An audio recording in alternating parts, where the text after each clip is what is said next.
I am the first person to tell you to be consistent, and I will be the last person on earth to say it. What does that mean? What does that look like? People think that this is a very simple question to answer, and it's not. It's really, really not. There's a lot of complexities that come with this question. The reason why is because this question isn't really this question. You're not really asking, how often should I post? What's a good range for being consistent? What you're really asking is, what's the magic number?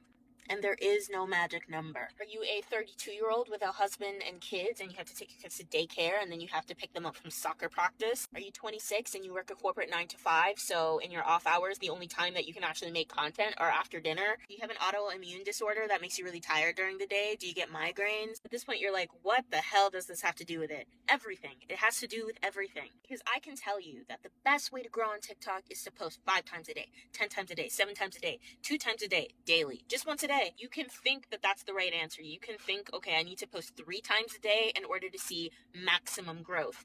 But if you can't actually do it, in other words, if it's not sustainable, what's the point? Also, what platform are you posting on? Are you posting on a long form platform like YouTube, where maybe once a week is probably better than once every day like you would on a platform like TikTok? I say all this to say the most actionable advice I can give you is, 1, make it sustainable, and 2, make it make sense. In other words, on a short form platform like TikTok, Instagram, where the life cycle of content is actually really short and people are just constantly seeing new things, we're consuming things by the dozens, by the hundreds when we get on TikTok. That means that it's probably optimal for you to post more often, as often as is sustainable. YouTube, on the other hand, for a while, production value was really increasing on YouTube, and I feel like we're kind of going in the opposite direction now. But with that in mind, YouTube videos take hours to edit. Hours. So more than once a week is actually a lot if you're just one person.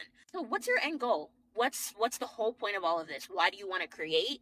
And that will give you your answer. If you're genuinely trying to build a sustainable business out of it, like you're trying to build a community online with people who will over time buy from you, support your podcast when it comes out, support the YouTube channel when you start it, frequency and consistency are going to be your best friends. If content creation is solely just a tool for you, meaning maybe you're just trying to use it to grow your other main business, efficiency is going to be your best friend. Consistency looks different for everybody, but a lot of people aren't consistent. I think the better question to ask is, what does consistency actually look like for you? What does that mean to you? And how is it going to get you to achieve your goal?